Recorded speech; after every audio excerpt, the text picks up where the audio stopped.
നമ്മുടെ ഒരു വിഷയത്തിൽ ചർച്ചയ്ക്ക് വന്നാൽ പഴംപുരാണം പറഞ്ഞുകൊണ്ട് നടക്കുന്ന തെമ്മാടിത്തര കാണിക്കുന്നത് അതൊന്നും മര്യാദയല്ല.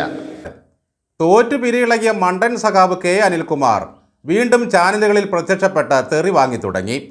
ഒരർത്ഥത്തിൽ UDFകാരി കെ അനിൽകുമാറിന് എന്തെങ്കിലും പദവി നൽകി ആദരിക്കേണ്ടതാണ്.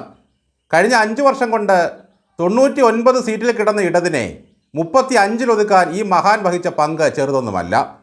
ഒന്നുകിൽ ഈ മനുഷ്യനെ കൊണ്ട് പാർട്ടിക്ക് ഗുണം വേണം, അല്ലെങ്കിൽ കെ അനിൽകുമാറിനെങ്കിലും ഗുണം വേണം. കീലേരി അച്ചുവും കാരക്കൂട്ടിൽ ദാസനും സമം ചേർന്നൊരു ക്യാരക്ടറാണ് ഈ കെ അനിൽകുമാറിൻ്റേത്. കൊച്ചു പിച്ചാത്തിയും കള്ളുകുടിയും ഇല്ലെന്ന് മാത്രം. എന്തിനാ പിച്ചാത്തി? ഇരുതല മൂർച്ചയുള്ളൊരു നാവാണ് അനിൽകുമാറിൻ്റെ സ്വത്ത്.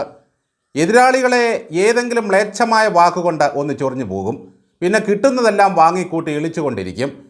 കാരക്കൂട്ടിൽ ദാസൻ്റെ ഒരു ചിരി ഉണ്ടല്ലോ, ആ ഇളിഞ്ഞ ചിരി. കഴിഞ്ഞ ദിവസം ഒരു ചർച്ചയ്ക്കിടയിൽ ജിൻഡോ ജോണും അനിൽകുമാറും തമ്മിൽ പൂരയാടി നടന്നു. ലോക്കൽ സെക്രട്ടറിയുടെ നിലവാരത്തെ പരാമർശിച്ചതാണ് അനിൽകുമാറിനെ പ്രകോപിപ്പിച്ചത്. അത് അദ്ദേഹത്തിന് തീരെ സുഖിച്ചില്ല. തെമ്മാടിത്തരം പറയരുതെന്നായി. അതിനുള്ള മറുപടിയാണ് അനിൽകുമാർ ഈ കേട്ടുകൊണ്ടിരിക്കുന്നത്. പിന്നെ ഇയാൾ ഇത്ര നേരം പഴംപുരാണവും തെമ്മാടിത്തരമല്ലേ പറഞ്ഞത്? ഇയാൾ ഏതൊക്കെ കഥ പറഞ്ഞു? ഞാൻ പറഞ്ഞത് അതെ. ലോക്കൽ സെക്രട്ടറിയൊക്കെ നിലവാരം കുറവോ? ഞാൻ എല്ലാ ദിവസവും ലോക്കൽ സെക്രട്ടറിയൊക്കെ നിലവാരം കുറവോ? ലോക്കൽ സെക്രട്ടറിയൊക്കെ നിലവാരം കുറവോ?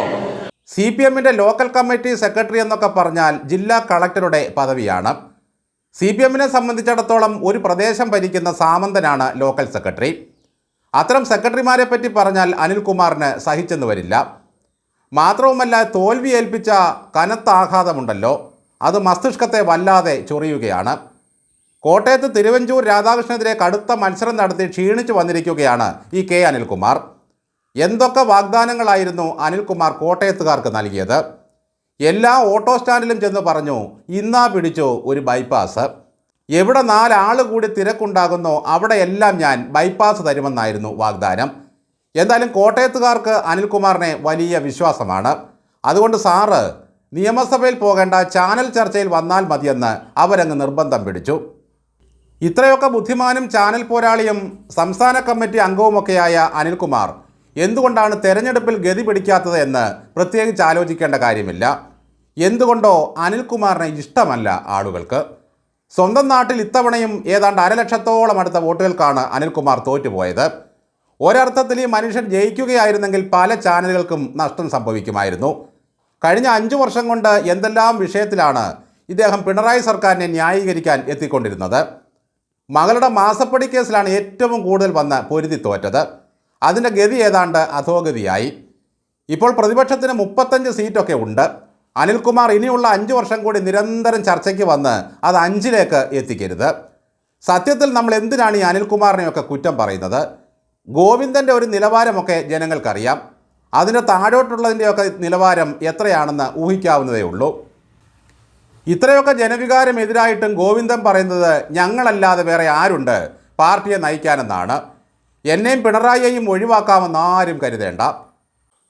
ചർച്ചയ്ക്കിടയിൽ ജിൻഡോ ജോണിനോട് പഴംപുരാണം പറയരുത്, തെമ്മാടിത്തരം പറയരുത് എന്നൊക്കെ പറഞ്ഞതിൻ്റേതാണ് ഈ മേടിച്ച് കെട്ടിയത്. ജിൻഡോ ജോണിൻ്റെ ഡോക്ടറേറ്റിലും അനിൽകുമാറിന് ചെറിയ സംശയം. പഠിച്ചു വാങ്ങിയത് എന്തേ സംശയമുണ്ടോ? നിങ്ങളുടെ സിൻഡിക്കേറ്റും സെനറ്റും ഭരിച്ച കാലത്ത് ഡോക്ടറേറ്റ് കിട്ടിയത് സംഭാവന ചെയ്തതല്ല. അത് വാഴക്കുല ഡോക്ടറേറ്റ് അല്ലെന്നും പഠിച്ചു നേടിയതാണെന്നുമായി ജിൻഡോ ജോൺ. കള്ളത്തരത്തിലൂടെ നേടിയതല്ല.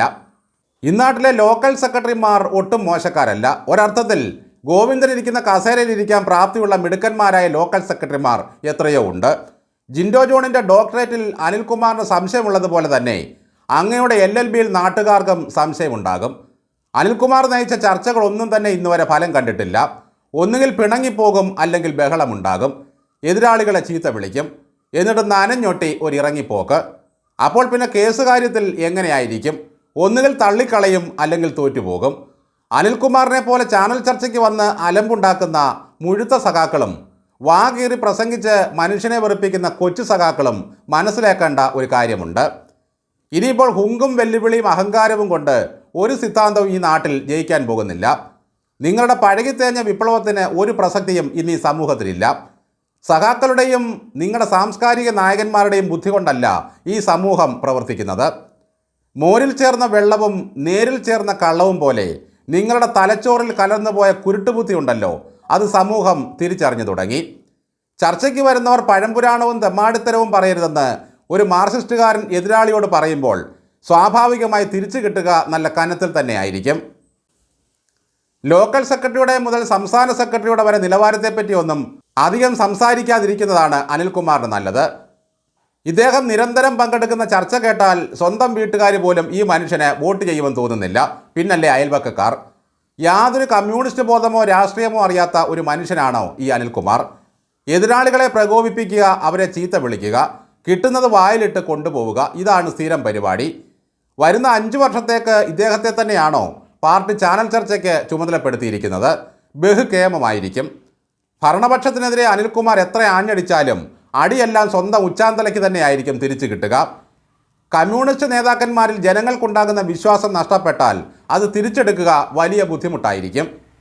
അതുകൊണ്ടാണ് പണ്ട് നായനാർ പറഞ്ഞത്, കമ്മ്യൂണിസ്റ്റുകാരൻ ജനങ്ങളുടെ ശാസ്ത്രമറിയണം, അത് മനഃശാസ്ത്രമാണ് എന്നൊക്കെ. ശാസ്ത്രികൾ പെറ്റാണ് ശാസ്ത്രമുണ്ടാകുന്നതെന്ന് തെറ്റിദ്ധരിച്ച് വെച്ചിരിക്കുന്ന ഇന്നത്തെ ഈ കപട കമ്മ്യൂണിസ്റ്റുകൾക്ക് മനുഷ്യനെ അറിയാമോ? മനുഷ്യപ്പറ്ററിയാമോ? മനുഷ്യർക്കിടയിൽ നിരന്തരമായി പ്രവർത്തിച്ച് പരാജയപ്പെടുമ്പോഴും കമ്മ്യൂണിസ്റ്റുകാരന് ഒരാർജവും ഉണ്ടായിരുന്നു നാളെകളെപ്പറ്റി. കാലം മാറി. പാർലമെൻ്ററി വ്യാമോഹം അവരുടെയൊക്കെ തലയിൽ കയറി നിരങ്ങാൻ തുടങ്ങിയതോടെ പരാജയത്തിൻ്റെ പടുകുഴിയിൽ വീണാൽ അതിൻ്റെ ആഘാതത്തിൽ അവർ തളർന്നു പോകും, തലഭ്രാന്ത് പിടിക്കും.